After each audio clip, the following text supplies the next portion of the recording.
Hey guys, so quick update on the book. I've got like 5 days left, although when you're watching this I'll probably have 2 days left on the book. It's due on the 28th of February and I'm kind of excited for it to be done, but I'm really excited for the next stages, seeing the design and the layout of the book come together, and obviously it's going to be awesome to see it published and on the bookshelves come November, December 2023. So if you don't know what I'm talking about, I am writing a book on urban sketching for beginners for a US publisher that's going to be distributed across the world, or a lot of the world, by Macmillan. So yeah, really, really exciting. Look out for that towards the end of the year. Obviously I'm going to be talking about it more in the lead up to it being published. So that I'm finishing writing and illustrating right now. And then also I am going to New Zealand in April. I'm actually going to the Urban Sketchers Symposium towards the end of April. Again, really excited. I've booked my flight now. I've rented a camper van because I'm going to travel around for the first couple of weeks. And yeah, it's just going to be really, really cool. So exciting things coming up. Anyway, all that's to say that I've got another video for you today that's from Patreon. It's probably from about a year ago now, but it's one of my favourite little demos that we did, and we did a whole month on painting first and drawing on top. So it was a super fun month of demos, and I just wanted to share with you one of those right now. If you're interested in Patreon, you can come and join. I think it's US, I should know. It's US $12 a month. And you can just join for the month, check it out. You can join and cancel as you want. There's like over a year's worth of content there, so there's so much to get through. And it's just us exploring different styles of urban sketching and thinking about how to portray different subjects and that kind of thing. So yeah, $12 a month, come and check it out. If you're just starting urban sketching, then I do suggest Sketchy Adventures, which is my full-length course, and we go right from the beginning, and that's lifetime access, do it at your own speed, and total access to me on the other end of email, that kind of thing. So you can also check that out as well. Links are in the description below, but I'll leave that with you. I really hope you enjoy this video, and I'll see you very soon for hopefully more and more YouTube videos coming out. So thanks guys, and I'll leave you with this video. Hey guys, as promised, we're going to loosen up a bit this month after all the rules of perspective in January. And this month we're going to look at painting first and then drawing on top. So I did a demo of this over a year ago on YouTube, and it's by far the most watched video on my channel, even though the voiceover is so painful and riddled with ums. I just can't even watch it, it's just cringe. But luckily the sketching demo itself seemed to inspire people, so I thought let's do a whole month of it, trying out some different subject matters, and this is really going to help us kind of loosen up a bit. So the idea is to make your sketch about shapes first, rather than the lines or the contours. And in the context of ink and watercolor sketching, this means painting shapes of tone and or color first, and then adding ink lines on top. And as a weird timing coincidence would have it, urban sketcher Mike de Kubra has just released a book called Color First, Ink Later, and that's part of the Urban Sketching Handbook series. So I'll pop a link to that on Amazon below. I actually don't have it, as it's pretty impossible to get those books here in South Africa. And even when they do make it over here, they're at least double or sometimes triple the price than they are in other parts of the world. I do have the option of getting the ebook version though, so I might do that. So yeah, I can't say what my thoughts are on the book, but I'm sure it will be good. So if it's a technique you want to look further into, then maybe check out Mike's book. So why try this technique? I think you'll find that you get more spontaneous results. It will help you to loosen up. It will teach you a different way of seeing, so in shapes rather than outlines or contours. And the results tend to be a bit more playful and expressive. So let's start gently in week 1 with one of my favorite subject matters, an old door. There are easy shapes here and there's not too much involved, so this is a low risk, gentle reference to get started with. As we go through the month though, we'll try and up the difficulty or the complexity of the scene. So just a quick disclaimer, I am definitely not any kind of certified expert in this kind of technique. This is just my take on how to do something like this. and I'm experimenting along the way just like you are. So hopefully this might inspire you to try something in a different way, try sketching in a different way, or maybe you already sketch like this sometimes. Let me know in the comments below if this is something you already do. By the way, guys, I'd love to see any of the sketches you're doing for our themes of the month, so please do feel free to share them with me.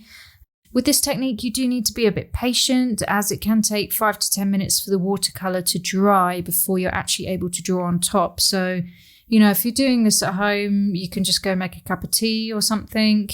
If you're out on location, perhaps you could start a second sketch of something else so you can have 2 on the go at the same time.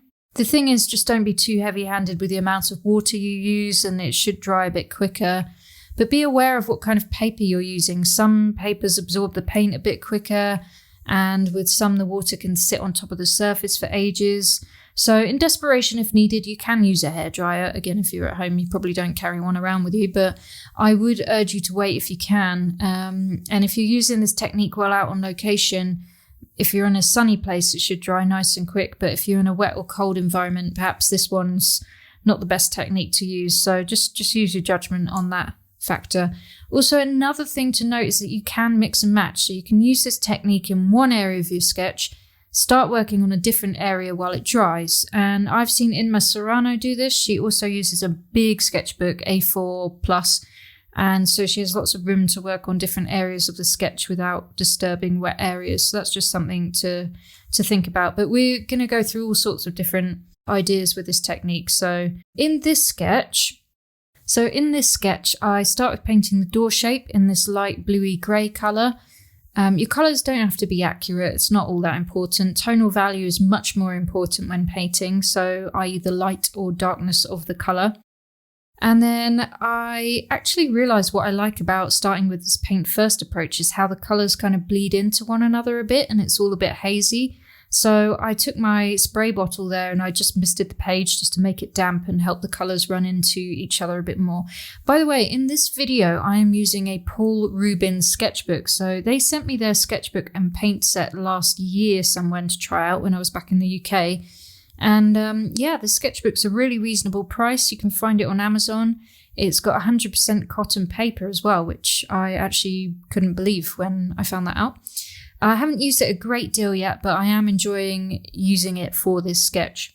Now that background wall colour is pretty intense, you may have noticed, and why that is I actually had some Ecoline liquid watercolours out in the palette next to me because I was doing something else, and I realised it would just be the perfect wall colour, so that's why I added it here, and that's why it's so bright, but I do really, really like it.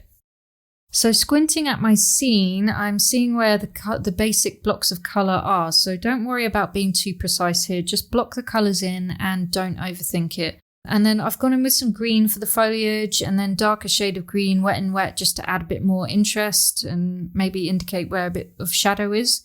And you see how that yellow paint has bled up into the door? That's totally fine. In fact, it's great. You'll see later, it just really adds to the effect of the door. So then, after that, I just added in some rough stripes for the steps. And don't forget to pay attention to white space. That's very important with this kind of technique. So those tops of those steps are very bright, as is the wall around the door. So it's better just to leave it completely white at this stage. And then if you want to add a bit of tone later on, then you can. Again, just don't worry about being precise. The loose painting will just add to the loose feeling overall at the end. So I left it to dry, obviously, once I'd finished putting in the colours that I wanted to start off with. Leave the watercolour to dry completely if possible. If you push for time, then you can use a hairdryer, as I mentioned, if you really want to. But it could take anywhere from 5 to 10 minutes for it to air dry, depending on your climate and the amount of water you used while you painted it. Once it's completely dry, you can start drawing over the top. So I'm just using a 0.2 Unipen fine liner here, and to add some of the lines on top, you can use whatever pen you like. Maybe you want to use a colour pencil or something else entirely. Whatever you use, though, I'd recommend something waterproof, as we are going to add a bit more watercolour on top to finish things off with. So again, I'm just trying to keep myself reasonably loose, and by just adding details, but not kind of slaving over any kind of accuracy. I'm just trying to be quite expressionistic with this. I think that's the best way to go with this kind of technique. So I'm just working my way around the picture and just adding in the details of the plants, some leaves here and there, some of the plant pots. I'm not being entirely accurate. I'm just taking what I want from the scene, and I'm just adding in a bit of texture on the door. I feel like the door and the roughness and the texture is something that's quite important within the scene. So if you're going to focus on anything in terms of detail, I would make it the door, because I feel like it is the focal point of the photograph.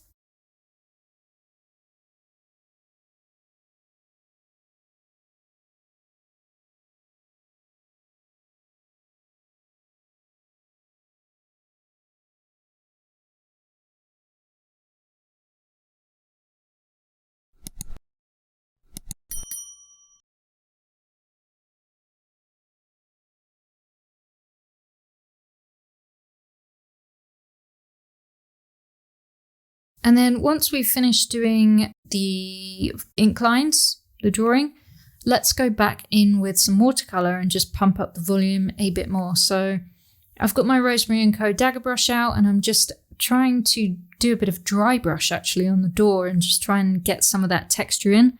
As I said, I feel like that's quite an important part of the photograph.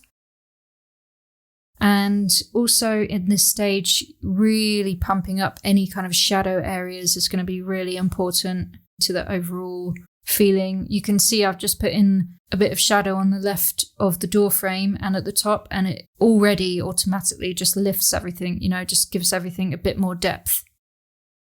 And you can see I haven't covered the entire page, and I've stopped in places with the wall, and the foliage just floats off into white space at the top there. That's great. You don't need to paint everything in a perfect square or cover the entire page.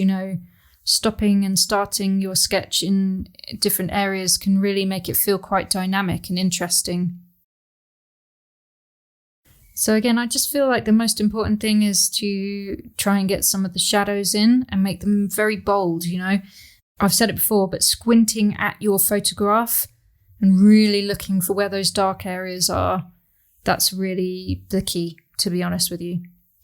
And exaggerate them. Go for it. This is a stylized sketch, so by all means exaggerate. The more contrast, in my opinion, you put into your sketch, the better it looks, in my opinion. However, there are some masters that can make awesome sketches without contrast, and I'm currently enjoying the books of Tony Grogan, who's a South African editorial illustrator, newspaper illustrator, and I've got his books of his sketches that he made on location around South Africa, and he uses completely muted colours and just paints over pencil lines, which are all very sketchy, and his work is just absolutely beautiful. So that works for him. It doesn't work for me.